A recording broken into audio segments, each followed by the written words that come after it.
നമ്മൾ പുളി എങ്ങനെയാണ് സ്റ്റോക്ക് ചെയ്ത് വെക്കുന്നതെന്ന് നമുക്ക് കാണാം. ഇതാണ് നമ്മൾ ഈ വർഷത്തെ പുളി. ഇത് നമ്മൾ കടയിൽ നിന്ന് തോടോടെ വാങ്ങിച്ച് ആ പുളി കുത്തി അതിൽ കുരു കളഞ്ഞ് വെയിലത്തും മഞ്ഞത്തും വെച്ച് കല്ലുപ്പും ചേർത്ത് ഉരുട്ടിയെടുത്തതാണ് നമ്മളിതായി കാണുന്നത്. നമ്മളെ വീട്ടിൽ ഭരണിയിലാണ് പുളി സൂക്ഷിച്ച് വയ്ക്കുന്നത്. അപ്പോൾ നിങ്ങളുടെ വീട്ടിൽ ഭരണിയിലാണോ പുളി സൂക്ഷിച്ച് വയ്ക്കുന്നതെന്ന് താഴെ കമൻറ്റ് ബോക്സിൽ കമൻറ്റ് ചെയ്യുക. അപ്പം ഇതാണ് നമ്മുടെ കഴിഞ്ഞ വർഷത്തെ പുളി. നല്ല കറുത്തിരിക്കുകയാണ്. നമുക്ക് ഇത്ര പുളിയുണ്ട്, ഒരു സൂത്രം ചെയ്യാം കേട്ടോ. അത് ഞാൻ വീഡിയോ അവസാനം കാണിച്ചു തരാം. അപ്പോൾ നമുക്കിത് മാറ്റി വയ്ക്കാം. നമുക്ക് ഈ പുളികൾ മുഴുവനും ഈ പാത്രത്തിലേക്ക് മാറ്റാം. ശേഷം നമുക്ക് പുതിയ പുളി എടുത്ത് അടിയിൽ വെച്ചിട്ട് ഇത് നമുക്ക് മണ്ടയിലിടാം.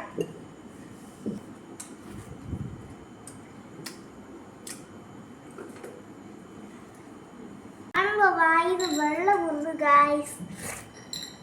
ഈ പുളി ഭരണിയുടെ അടിയിൽ വെച്ചിട്ട് ഇതിന്റെ മണ്ടയിലിടാം. അപ്പം ഇതേപോലെ ഇതും കറുത്ത് വരും കേട്ടോ. അപ്പൊ നമുക്കിതിടാം.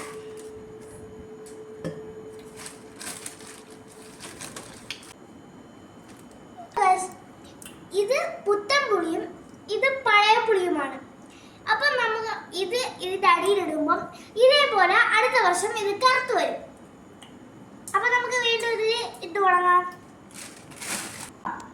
നമുക്ക് ഈ പുളി ഇതിന് മണ്ടയിലോട്ട് ഇടാം.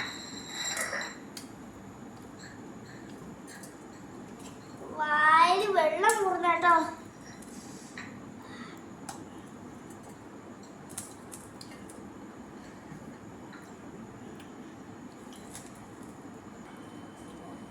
ശേഷം ഇതേപോലെ ഒരു പേപ്പർ വെച്ച് നമുക്ക് ഭരണിയുടെ അടപ്പ് മൂടാം.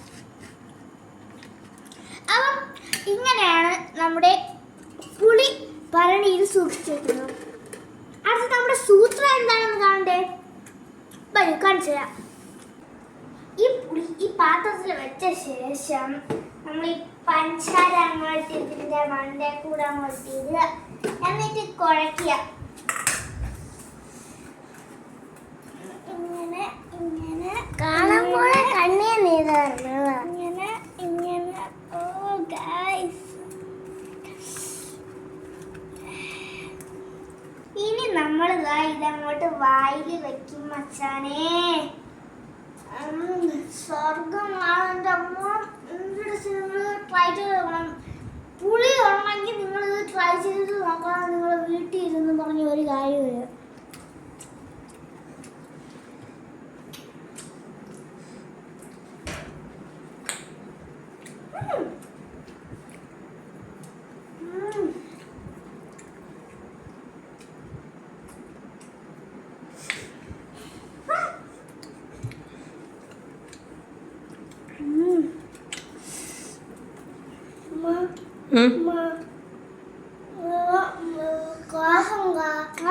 തിന്നിറക്ക്. കൊള്ളാമോ?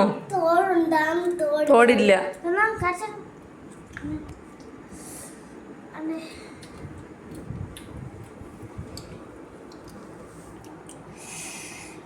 ഇതങ്ങോട്ട് എടുത്തിട്ട്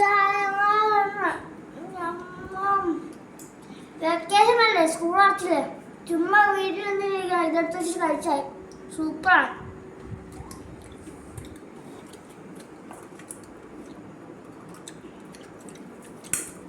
എൻ്റെ വീട്ടിലൊന്നും ടി വി കണ്ടാ പോരാ. എന്തിനു പറഞ്ഞാൽ ടി വി കാണുന്നത്